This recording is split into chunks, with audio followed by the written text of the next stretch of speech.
لله سبحان الله الحمد لله الذي جعل علماء أهل السنة فخر المعاصرين سبحان الله علماء أهل السنة فخر المعاصرين والأخلاق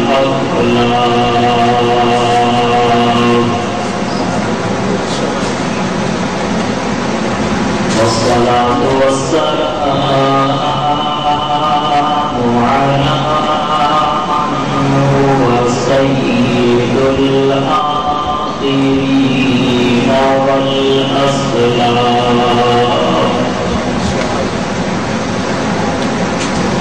وعلى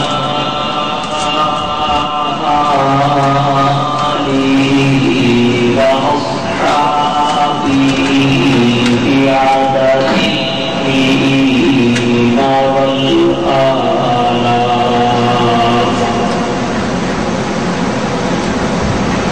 أما بعد فأعوذ بالله من الشيطان الرجيم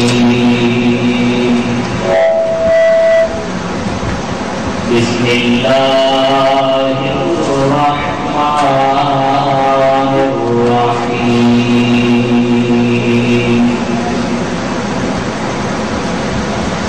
ثم أورثنا الكتاب الذين اصطفينا من عبادنا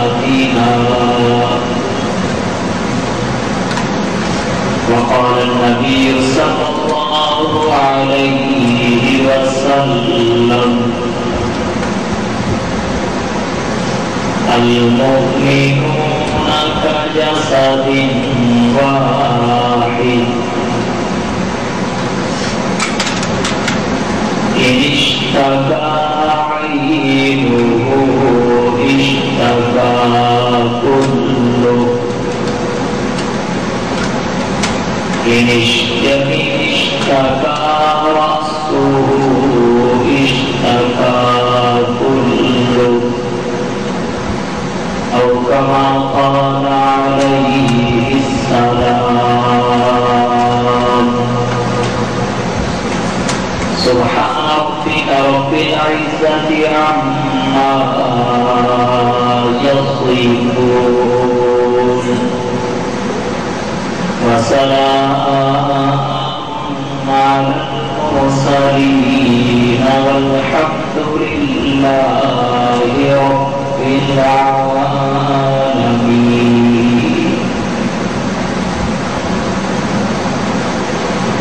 انتہائی واجب الاحترام قابل سب تکریم و تعظیم معزز سامعین کرام عزیز بھائیوں دوستوں بزرگوں 14 اگست سن 2008 کو منعقد ہونے والی یہ کانفرنس کاتب وحی و یوم پاکستان کے عنوان سے معلم ہے. اگر دونوں عنوان کھولے جائیں تو اس کے لیے کثیر وقت چاہیے، لہذا مناسب یہ ہے کہ میں کسی ایک عنوان پر ہی گفتگو کروں، لیکن تفصیل سے کروں. ان دو عنوانات میں سے اب کس عنوان کو گفتگو کے لیے منتخب کر، میرا خیال یہ ہے کئی سالوں سے مسلسل حضرت امیر معاویہ رضی اللہ تعالی عنہ کے فضائل و مناقب اس کانفرنس میں بیان کرتا چلا آ رہا ہوں۔ آج موقع بھی ہے اور بہت کچھ راستے میں دیکھ کر بھی آیا ہوں، لہذا مناسب یہ ہے کہ 14 اگست اور پاکستانیوں کی رسمی آزادی کے حوالہ سے چند گزارشات پیش کریں۔ 14 اگست پاکستان کی تاریخ کا ایک اہم دن ہے اور یہ دن ہمیں بہت سارے اسباق یاد دلاتا ہے۔ ہماری فکر کو اکابر کی فکر سے جوڑنے کا سبب اور باعث بنتا ہے۔ 14 اگست کو 61 سال پہلے ہمیں برطانیہ کے غاصبوں سے آزادی ملی۔ ادھوری ہے یا مکمل، یہ ایک الگ عنوان ہے۔ بہرحال اس پہلو کو اٹھانا چاہتا ہوں کہ ہندوستان پہلے تو آزاد، غلام بنا تو کس طرح، اور پھر ہمیں جو آزادی ملی اس کی جو بھی کیفیت ہے وہ آزادی کس طرح نصیب ہے، اس آزادی کے حصول میں کن کن لوگوں نے کیا کیا کردار ادا کیا۔ عزیز بھائیوں، تاریخ کے مطالعہ سے یہ بات نکھر کر سامنے آ جاتی ہے کہ ہندوستان کی سرزمین پر جس انگریز سیاح نے سب سے پہلے قدم رکھا اس کا نام واسکو ڈے گاما۔ اس کی للچائی ہوئی نظروں سرزمین ہند کو سونے کی چڑیا کا نام دیا۔ اس کے بعد پھر تسلسل کے ساتھ ہندوستان میں انگریز کی آمد و رفت کا سلسلہ شروع ہو گیا۔ 1526 عیسوی کو جب عالمگیر ہندوستان کا حکمران تھا، انگریزوں نے عالمگیر سے ہندوستان کی سرزمین پر ایک تجارتی کمپنی قائم کرنے کی اجازت دی اور ایسٹ انڈیا کمپنی کے نام سے ہندوستان کی سرزمین پر ایک تجارتی کمپنی قائم۔ اس زمانہ میں تجارتی کمپنیوں کا دائرہ اختیار بہت وسیع ہوتا، حتیٰ کہ انہیں فوج تک رکھنے کی بھی اجازت ہوتی۔ مسلمانوں کی اسی نرمی اور کمزوری سے فائدہ اٹھا کر انگریزوں نے ہندوستان کی سرزمین پر اپنی فوج رکھنا شروع کر دی۔ جب عالمگیر کی وفات ہوئی تو مغل حکومت روز بروز تنزلی کی طرف جانے لگی۔ دوسری طرف انگریزوں نے مسلمانوں کی کمزوریوں اور طوائف الملوکی سے فائدہ اٹھاتے ہوئے ملک کی سیاست میں مداخلت شروع کر دی، پھر آہستہ آہستہ ریاستوں پر قبضے شروع کر دیے۔ یہ ہندوستان کے دور غلامی کا آغاز ہے۔ دیکھتے ہی دیکھتے سارے کا سارا ہندوستان برطانیہ کی جھولی میں چلا گیا۔ جیسے ہی ہندوستان برطانیہ کا غلام بنا، وہیں پر چند بہادر اور غیرت مند نوجوانوں نے برطانیہ کے ان غاصبوں پر حملے شروع کر دیے اور غلامی کی اس زنجیر کو توڑ کر آزادی کے حصول کے لیے جد و جہد کا آغاز کیا۔ ان بہادر قابل قدر انسانوں میں بنگال کا حکمران سلطان سراج الدولہ سر فہرست آتا ہے، جس نے انگریز کا تسلط قبول کرنے سے انکار کیا اور 1757 میں جام شہادت نوش کیا۔ ان کے بعد پھر میسور کا حکمران سلطان ٹیپو شہید انگریز کے بڑھتے ہوئے قدم روکنے کے لیے میدان عمل میں اترا اور 1801 میں جام شہادت نوش کیا۔ سلطان ٹیپو شہید کے بعد ان کے والد سلطان حیدر علی شہید کا نام بھی انہی غیرت مند اور بہادر نوجوانوں کی فہرست میں آتا ہے، جنہوں نے انگریز کی غلامی سے نجات حاصل کرنے کے لیے اپنا سب کچھ قربان کرنے سے قطعاً دریغ نہیں کیا۔ ان کے بعد پھر سید احمد شہید اور شاہ اسماعیل شہید رحمت اللہ علیہ نے آزادی کی تحریک شروع کی، لیکن غدار بھی اسی قوم کا حصہ ہوا کرتے ہیں۔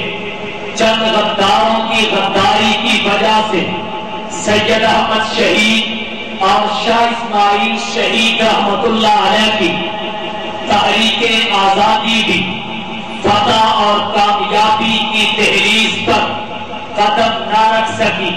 بالآخر 1831 میں سید احمد شہید اور شاہ اسماعیل شہید نے بالاکوٹ کے پہاڑوں کو اپنے لہو سے رنگین کیا اور بالاکوٹ کے پہاڑوں پر جام شہادت نوش کیا۔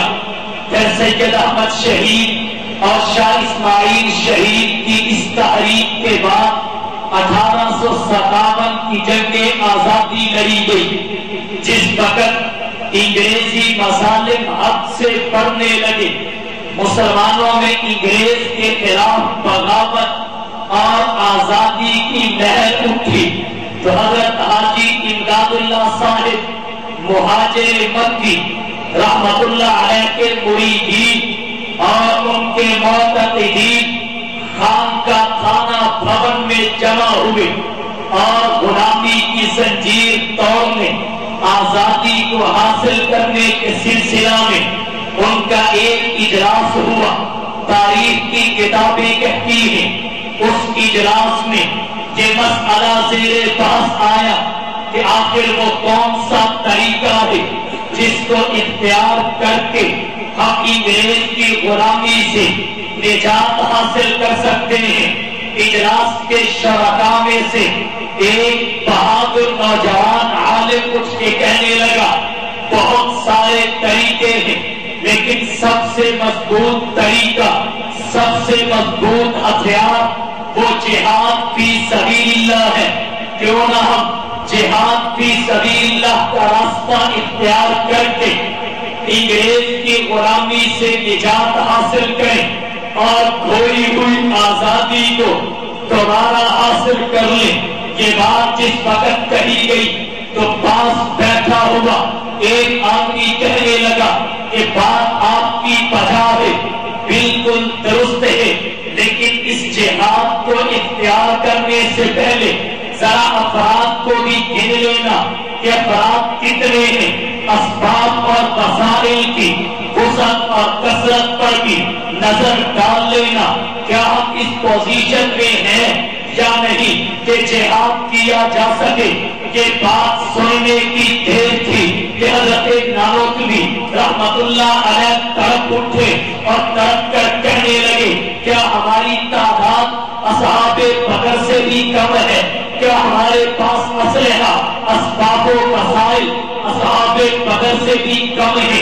سب نے کہا قطعاً نہیں۔ تو کہا پھر کیا بات ہے کہ ہم جہاد کا راستہ اختیار کرتے ہوئے ڈر محسوس کر رہے ہیں۔ جب یہ بات حضرت نانوتوی رحمت اللہ علیہ نے فرمائی تو خانقاہ امدادیہ ساری کی ساری سبیلونا سبیلونا الجہاد الجہاد کے فلک شگاف ناروں اور صداؤں سے گونج اٹھی اور منظم طریقے سے تھانہ بھون سے لڑائی کا آغاز کر دیا گیا۔ انگریز کے خلاف منظم طریقے سے علماء میدان میں نکل آئے۔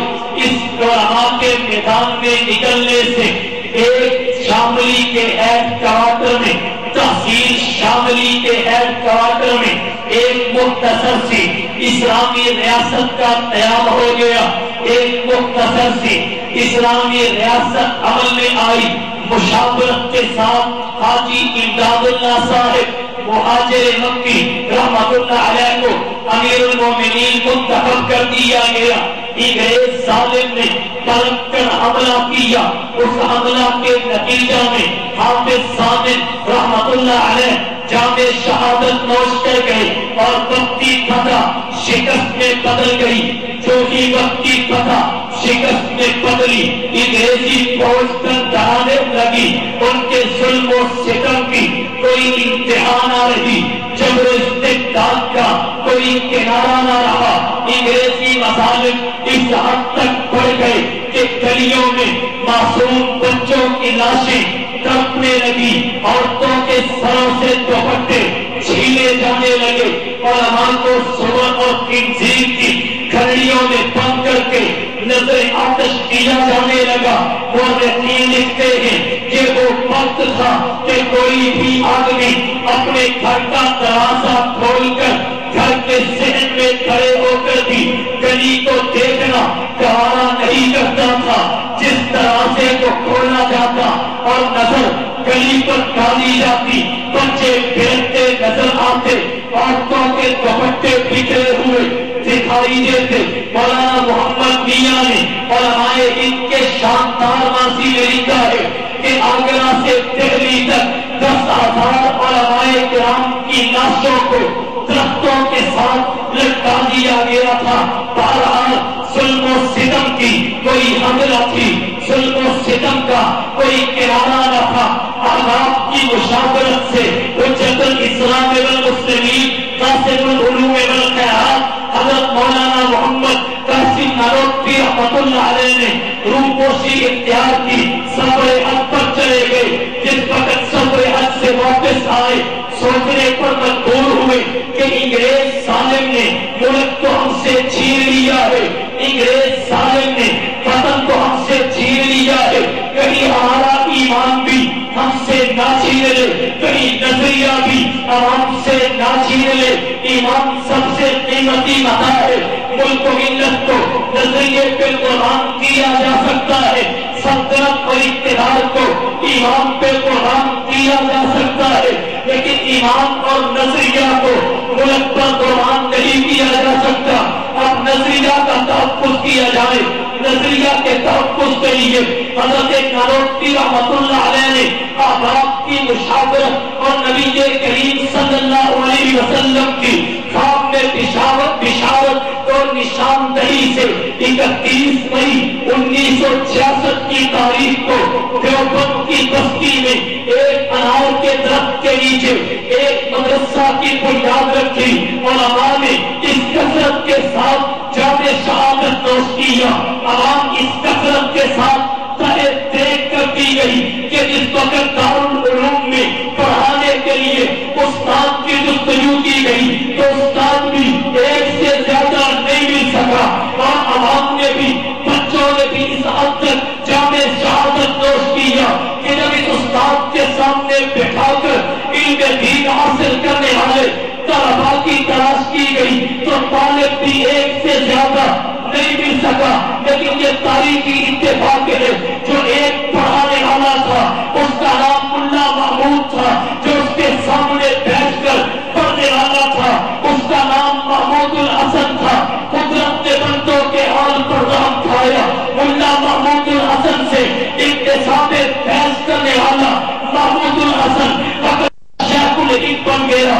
محمود الحسن آزادی کی اس تحریک کو جو 1857 کی تحریک آزادی کی ناکامی کے بعد وقتی طور پر تو دب گئی تھی، لیکن مسلمانان بنے صغیر کے قلب و جگر میں آزادی کی چنگاری کو سلگتا چھوڑ گئی تھی، مگر کا شیخ الہند محمود الحسن اسے آگے بڑھاتا ہے اور 1910 میں تحریک ریشمی روان کا آغاز کرتا ہے کہ وہ تحریک ریشمی روان تھی جس میں حضرت مولانا عبید اللہ صدیقی، امام انقلاب رحمت اللہ علیہ جیسی مجاہد ہستیوں کی مشاورت نہیں، لیکن جیسا کہ میں نے پہلے عرض کیا غدار بھی اسی قوم کا فرد ہوا کرتے ہیں، جس طرح 1857 اور اس سے پہلے بھی آزادی کی تاریخیں جن غداروں کی غداری کی وجہ سے خطا کا منہ نہ دیکھ سکی، کامیابی کی تحریک پر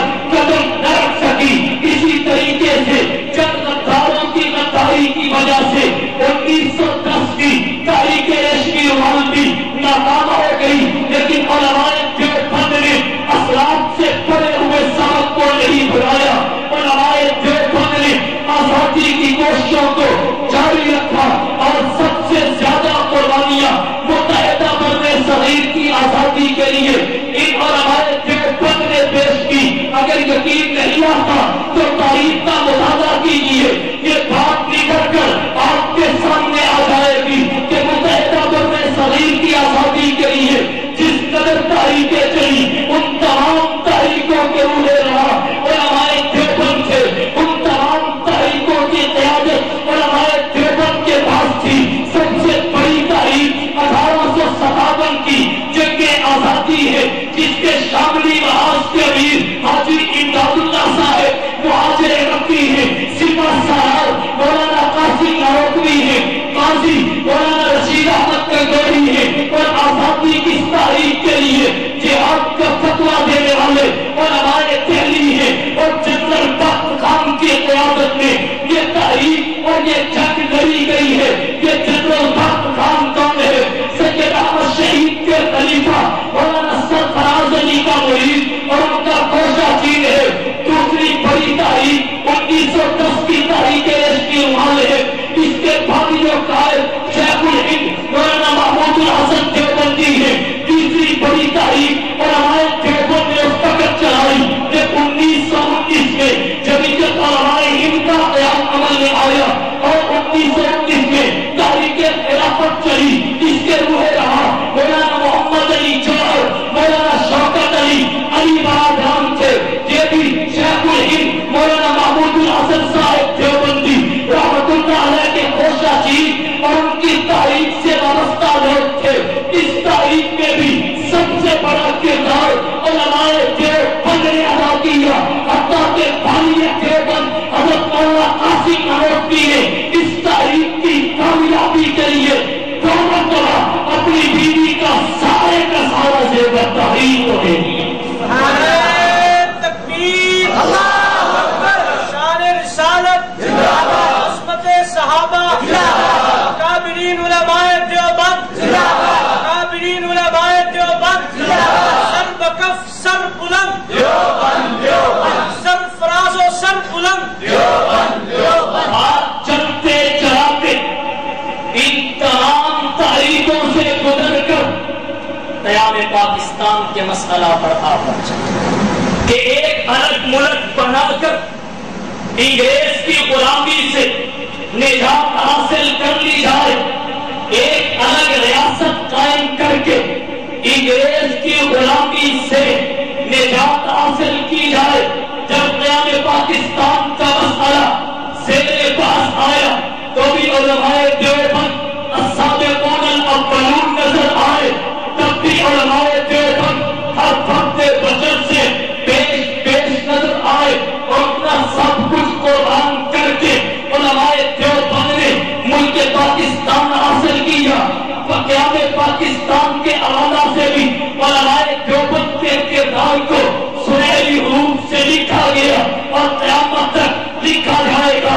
حضرت تھانوی رحمۃ اللہ علیہ کا وہ ایک فتویٰ جھانسی کے الیکشن میں کانگریس کو ووٹ نہ دینے کا، اگرچہ مسلم لیگ کو ووٹ دینے کا فتویٰ نہیں تھا، لیکن جب حضرت تھانوی نے جھانسی کے الیکشن میں کانگریس کو ووٹ نہ دینے کا فتویٰ دے دیا تو ووٹ مسلم لیگ کو دیے گئے۔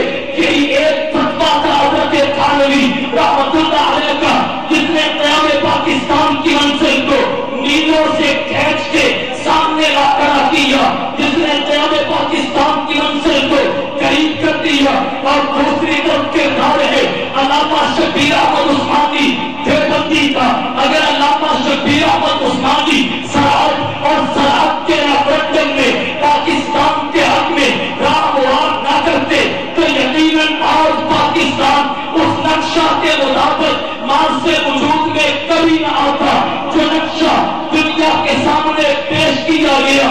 تو پاکستان اور ہمارے دیوبند کی محنت، ان کی کوشش اور جد و جہد سے اور عوام کے تعاون سے، ماؤں بہنوں کی دعاؤں اور قربانیوں سے ہمارے سے وجود میں آیا ہے۔ یہ بات اپنے ذہنوں سے نکال دیجیے، یہ بات اپنے قلب و جگر سے نکال دیجیے، یہ بات اپنے دل و دماغ سے نکال دیجیے کہ پاکستان بنانے میں محض ایک دو بسموں کا کردار ہے، پاکستان بنانے میں محض ایک دو پینٹ پتلون پہننے والوں کا کردار ہے، پاکستان بنانے میں محض ایک دو ٹائی لگانے والوں کا کردار ہے۔ کا کام نہیں، قیام پاکستان کے لیے، حصول پاکستان کے لیے بچوں کو یتیم کیا گیا ہے، حصول پاکستان کے لیے عورتوں کے دوپٹے نوچے گئے ہیں۔ 10,000 افراد نے دہلی شہر میں جام شہادت نوش کیا ہے، 40,000 مسلمانوں نے دہلی کے اطراف میں جام شہادت نوش کیا ہے، 10 لاکھ مسلمانوں نے مشرقی پنجاب میں جام شہادت نوش کیا ہے، اور 60,000 مائیں بہنیں اغوا کی گئی ہیں جن کا تاحال کوئی پتہ نہیں وہ کہاں ہے، کس کنویں میں اتر گئی، انہیں زمین میں نگل لیا، آسمان میں چک لیا، وہ فضا میں اٹک گئی، اور 7 لاکھ مسلمان ہندوستان کی سرزمین سے بے گھر ملک پاکستان کی سرزمین پہ پہنچے ہیں۔ تو نہ بھولیے اس بات کو، پاکستان ایک دو مصروں کی محنت کا نتیجہ نہیں ہے، پاکستان سے وجود میں آنا اس کے لیے ایک دو مصروں کا کردار نہیں ہے، بلکہ علماء دیوبند نے اپنی جامعہ جیلوں میں گاہ دی ہے، اپنی جانوں کے نظرانے پیش کر کے تملک لے کے ہمیں دیا ہے۔ علماء دیوبند کی قربانیوں سے ملک پاکستان مارز وجود میں آیا، اور یہ میں اپنے اکابر کی محبت میں مبالغہ نہیں کر رہا، یہ میں نہیں کہتا، اس کا اعتراف محمد علی جناح کو دی، یہ میں نہیں کہتا، میں قولاً کہہ رہا ہوں، محمد علی جناح نے فعلاً کہا تھا۔ جس وقت پاکستان مارز وجود میں آیا، علماء دیوبند کی قربانیوں کا بانی پاکستان قائد اعظم محمد علی جناح کو بھی اعتراف کرنا پڑا۔ یہ اعتراف ہی تو ہے کہ پاکستان کے مارز وجود میں آنے کے بعد مغربی پاکستان کے دارالحکومت کراچی میں پاکستان کا پرچم قائد اعظم محمد علی جناح کی موجودگی میں سرکاری سطح پر علامہ شبیر احمد عثمانی نے لہرایا، اور ادھر مشرقی پاکستان کے دارالحکومت ڈھاکہ میں پاکستان کی پرچم کشائی علامہ عثمانی نے کر کے دنیا کو بتا دیا کہ سوبھاؤ سنوارا ہے، ہم نے اس بدن کے گیسوئے پر ہم کو سوبھاؤ سنوارا ہے، ہم نے اس بدن کے گیسوئے پر ہم کو یہ اہل جنوب بتلائیں گے کیا ہم نے دیا ہے وطن۔ تو پاکستان علماء دیوبند کی محنت سے مائز وجود میں آیا ہے، لیکن بڑے افسوس سے یہ بات کہنی پڑتی ہے، بڑے دکھ سے یہ بات کہنی پڑتی ہے، آج کچھ ناعاقبت اندیش علماء اور پاکستان کا media, electronic media, print media یہ پروپیگنڈا کرنے کو عبادت سمجھ رہا ہے کہ علماء دیوبند تو روز اول سے ہی پاکستان کے مخالف، علماء دیوبند تو پاکستان کے دوست ہے ہی نہیں، علماء دیوبند تو پاکستان کے محب ہے ہی نہیں، یہ تو روز اول سے ہی قیام پاکستان کے مخالف تھے۔ جبکہ ایک بات آپ کو عرض کر دوں، آپ کے سامنے ذکر کر دوں، قیام پاکستان کے علماء دیوبند بھلا کیسے مخالف ہو سکتے ہیں؟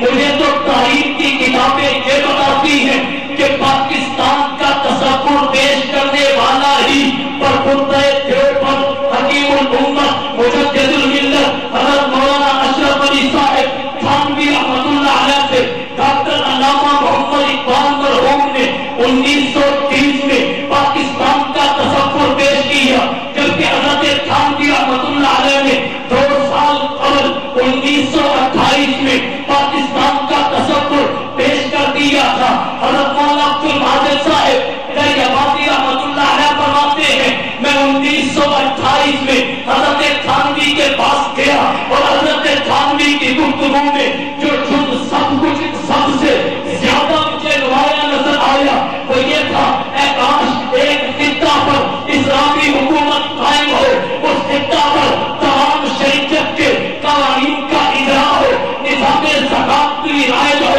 بیت المال کا قیام ہو، اس پر تمام کے تمام اصول اور قانون شریعت کے مطابق لاگو ہو۔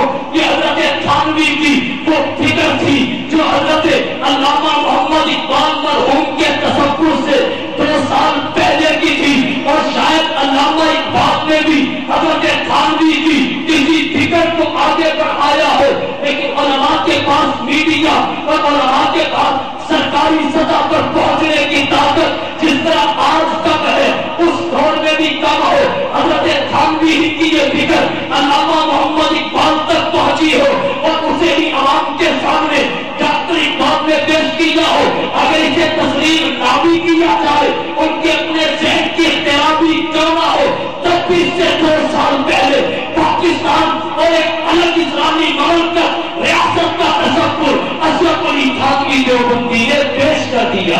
سبحان اللہ، نعرہ تکبیر، شان رسالت، شان صحابہ، علماء حکم دیوبند، نعرہ پاکستان کا تصور علامہ اقبال مرحوم سے پہلے پیش کرنے والا اشرف علی تھانوی دیوبندی تھا، اور آج میڈیا اس کے باوجود بھی یہ پروپیگنڈا بڑی کثرت سے کر رہا ہے کہ دیوبند تو روز اول سے ہی پاکستان کے مخالف تھے۔ یاد رکھنا، ایک مسئلہ عرض کر دوں، قیام پاکستان کے مسئلہ پر علماء دیوبند میں اختلاف ضرور ہوا ہے، انکار نہیں کرتا، لیکن وہ تعمیر کے مسئلہ پر رائے کا اختلاف، وہ تعمیر کے مسئلہ پر رائے کا اختلاف تھا۔ پاکستان کی حفاظت میں کسی کا اختلاف نہیں ہوا، نہ آج ہے۔ پاکستان کی سالمیت کے تحفظ میں نہ کسی کا اختلاف اس وقت تھا نہ آج ہے، اور ہمارے دیوبند میں 2 رائے ہوئی، رائے کا اختلاف ہوا اور صرف تعمیر کے مسئلہ پر اختلاف تھا۔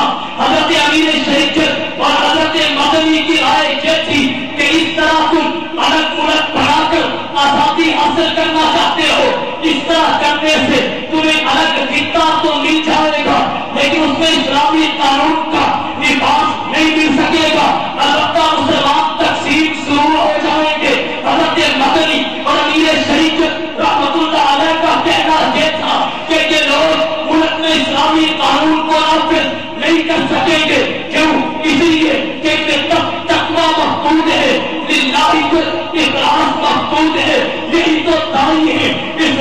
قانون کے نفاذ کے، لہذا ہماری رائے یہ ہے کہ ہندوؤں کے ساتھ مل کر انگریز کی غلامی سے نجات حاصل کی جائے، پہلے باہر کے دشمن کو بھگایا جائے، اندر کے اختلافات کو پھر چھیڑا جائے گا، پہلے باہر سے حملہ کرنے والے سے مل کر نمٹ لیتے ہیں، پھر ہندوؤں کی غلامی سے کیسے آزادی ملے گی، یہ اگلا مرحلہ ہے۔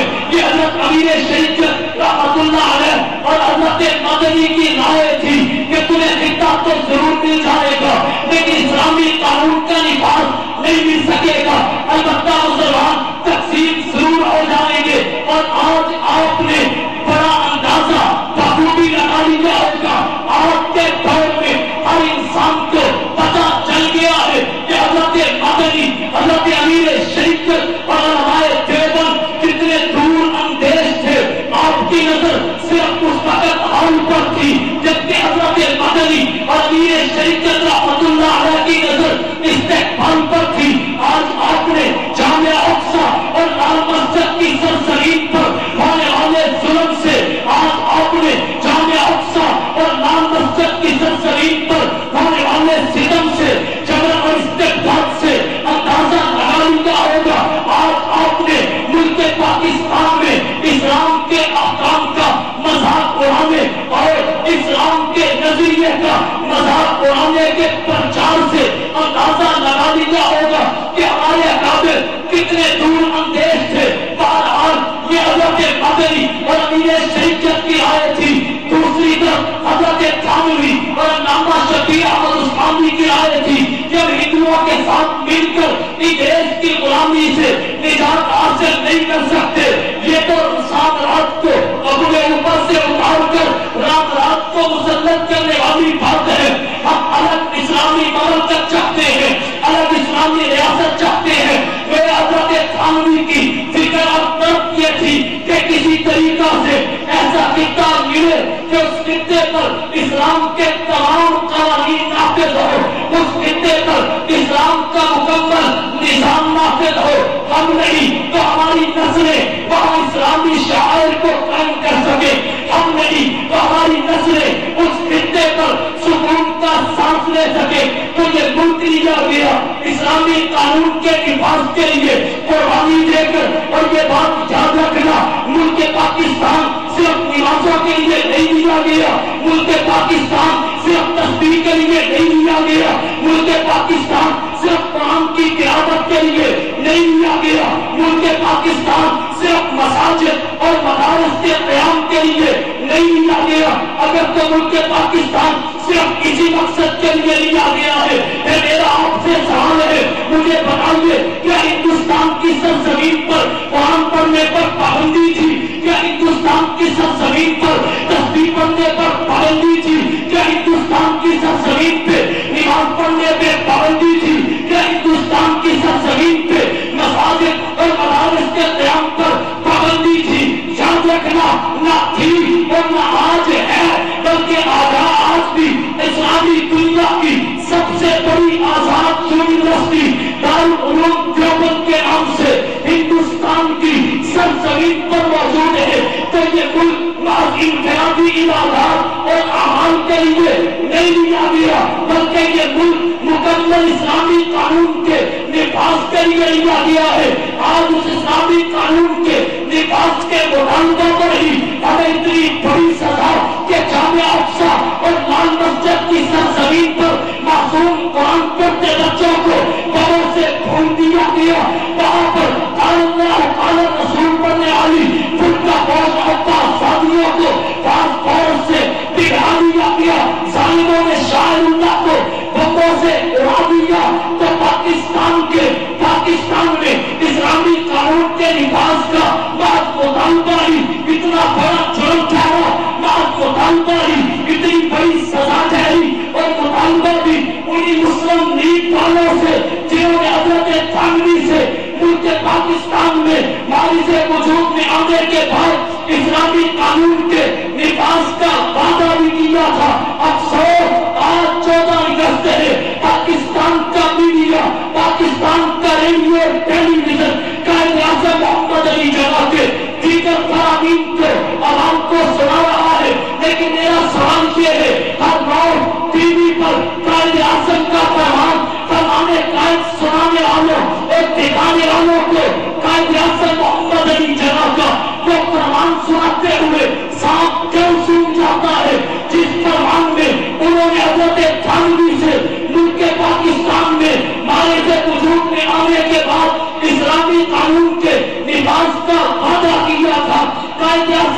محمد علی جناح کا فرمانے قائد سنانے والوں کو یہ فرمان یاد کیوں نہیں رہتا؟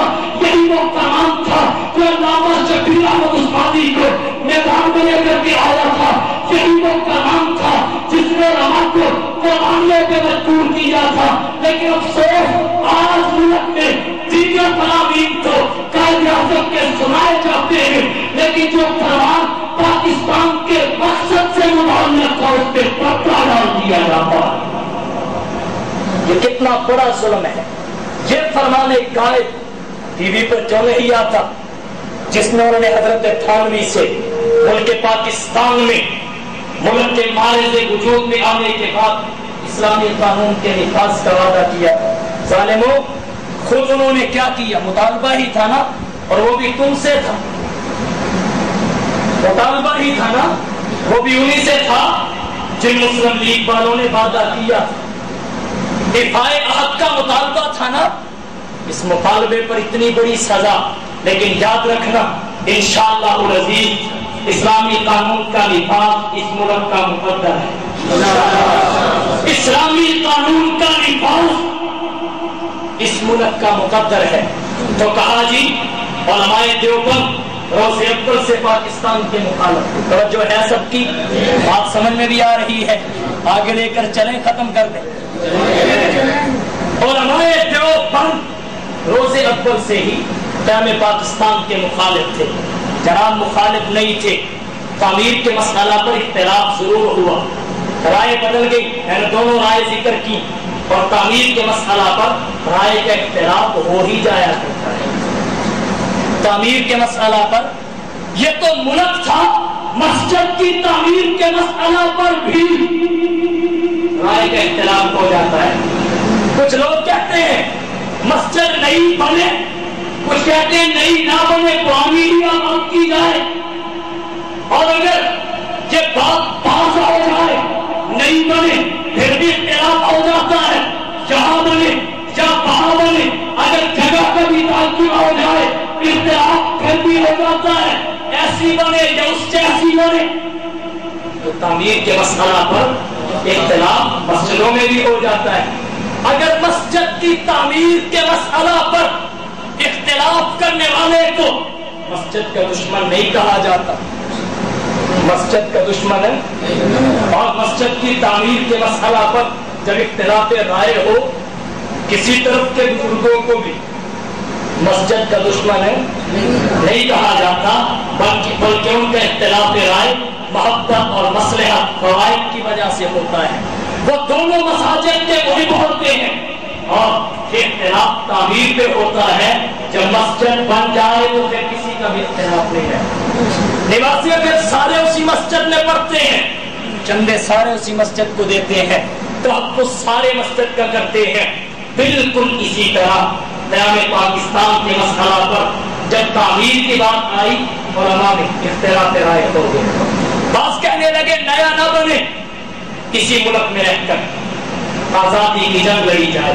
بعض کہنے لگے نہیں، الگ اسلامی ریاست کا قیام ہو. تو جس طرح مسجد کے تعمیر کے مسئلہ پر رائے کا اختلاف ہو جاتا ہے، لیکن دونوں میں سے کسی فریق کو بھی دشمن مسجد کا نہیں کہا جاتا، دونوں مسجد کے محب سمجھے جاتے ہیں. بالکل اسی طرح قیام پاکستان کے موقع پر جب تعمیر کا مسئلہ سامنے آیا اختلاف ہو گیا، لیکن جب ملک پاکستان بن گیا تو حفاظت میں کسی کا بھی اختلاف نہیں. تعمیر کے مسئلہ پر اختلاف تھا، لیکن حفاظت کے مسئلہ پر کسی کو نہ تھا نہ ہے. جب پاکستان معرض وجود میں آیا، حضرت مدنی رحمت اللہ علیہ نے حضرت لاہوری کو خط لکھا.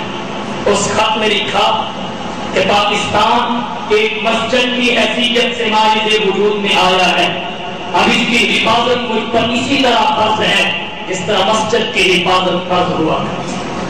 اور فرمودات امیر شریعت کے 72 صفحوں پر حضرت امیر شریعت رحمت اللہ علیہ کا یہ فرمان بھی موجود ہے کہ اللہ اب میں پاکستان کے ذرے ذرے کی حفاظت کروں گا. پاکستان مجھے اتنا ہی عزیز ہے جتنا کسی اور کو دعویٰ ہے. تو معلوم ہوا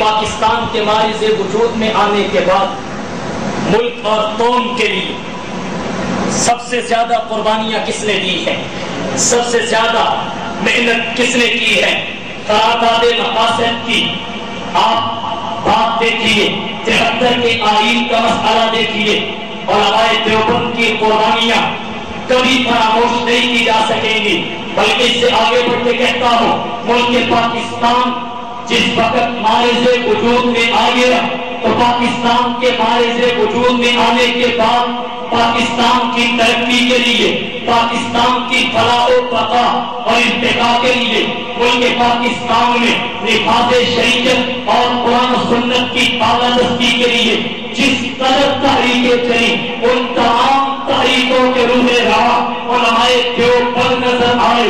علماء دیوبند تھے 1953 میں تحریک فن نبوت چلی، بانی عطا اللہ شاہ بخاری تھے 1974 میں تحریک فن نبوت چلی جس میں مرزائیوں کو کافر قرار دیا گیا، بانی اور کا قائد علامہ یوسف بن نوری تھے اور تحریک نظام مصطفیٰ چلی، قائد مفتی محمود تھے، تحریک بحالیہ جمہوریت چلی، قائد مفتی محمود تھے۔ پھر 1982 میں جس وقت ایران میں خمینی انقلاب آیا، اس کے راستے میں بھی رکاوٹ علماء دیوبند تھے، حق نواز امیر عظیمت علماء دیوبند کا پرپردہ تھا، اس نے عوام کو کراچی کا خیبر اس انقلاب کے خلاف کھڑا کیا تھا کہ عراقی انقلاب خالصتاً شیعی انقلاب ہے، اصل اسلامی انقلاب خلافت راشدہ کا انقلاب ہے۔ میں کیوں نہ کہوں اس وادی گل کا ہر ذرہ خورشید جہاں کہلایا ہے، اس وادی گل کا ہر ذرہ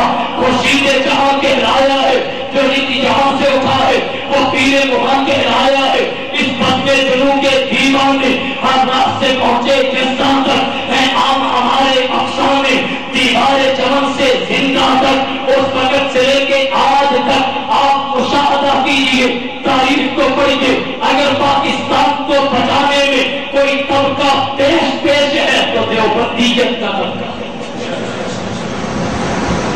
آپ نے سیاستدانوں کو اسمبلی میں جاتے دیکھا، بڑے بڑے نیب کے آگے پھنس گئے، لیکن کبھی اعظم طارق پہ بھی کوئی الزام لگا سکا کہ اتنا پیسہ حکومت کا کھایا ہے؟ کبھی یہ سار القاسمی پہ بھی کسی نے الزام لگایا؟ نہ لگایا نہ لگا سکے گا۔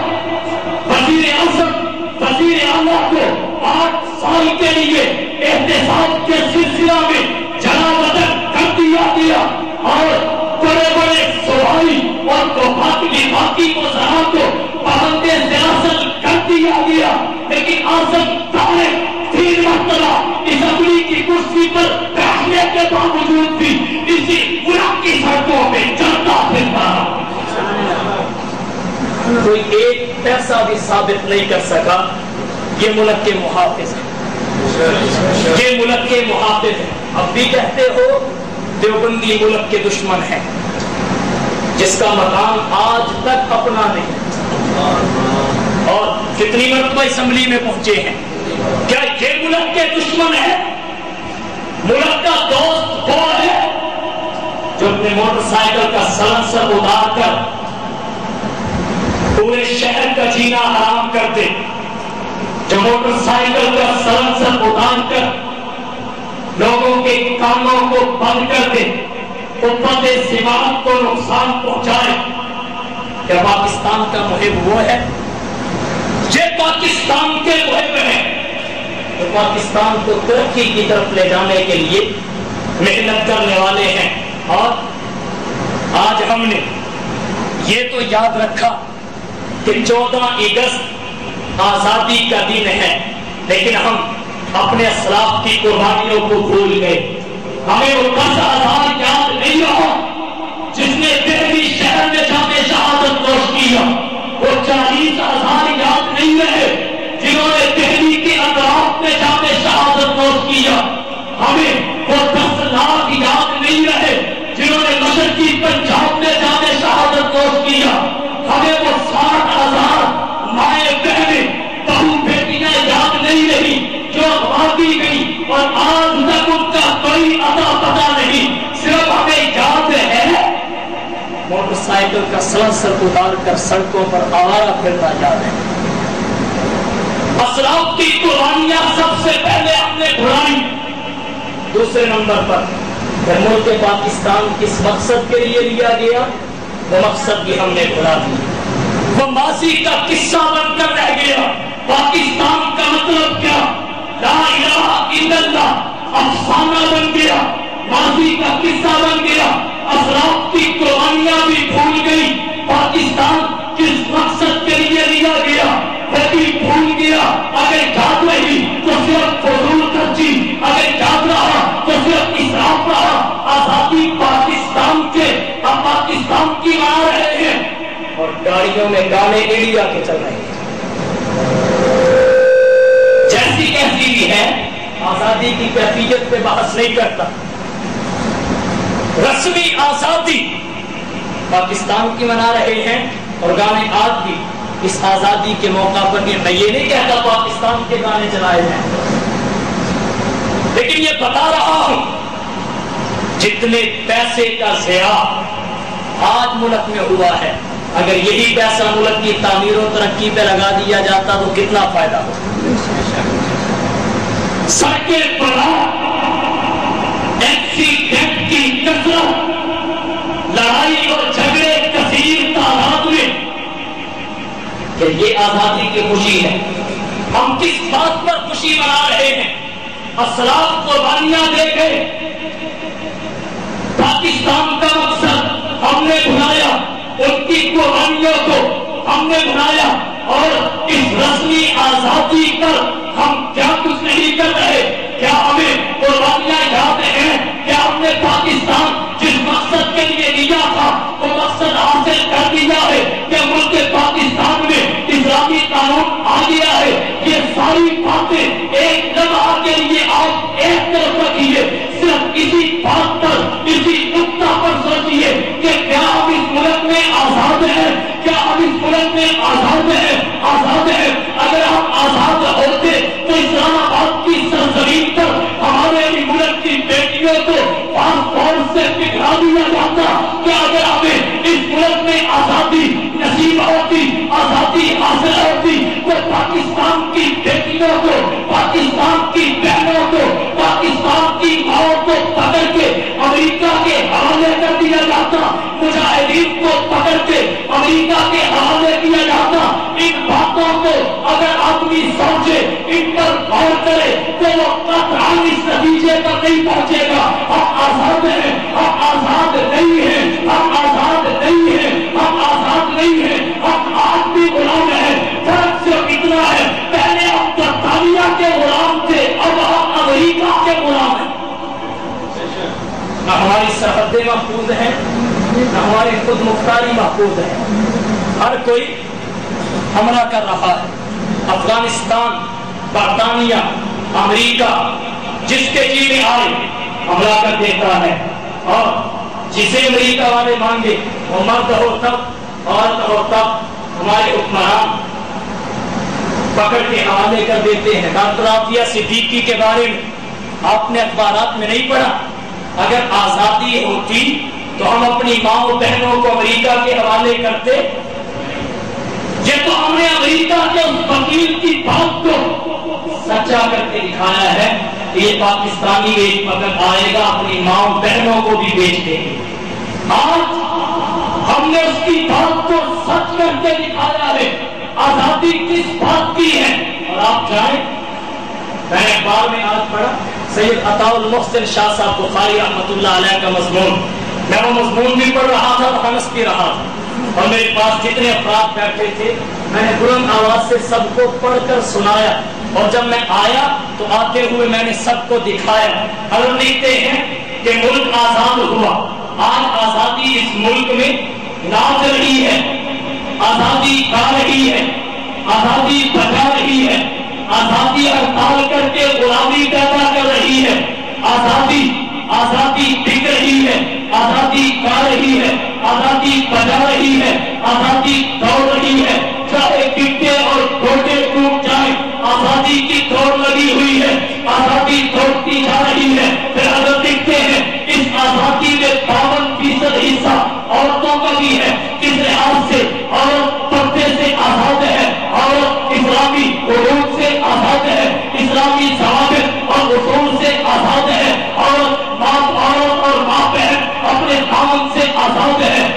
نوکری سے آزاد ہے، باپ سے آزاد ہے، پردے سے آزاد ہے، نماز سے آزاد ہے، حج سے آزاد ہے، زکات سے آزاد ہے. یہ ہماری آزادی ہے.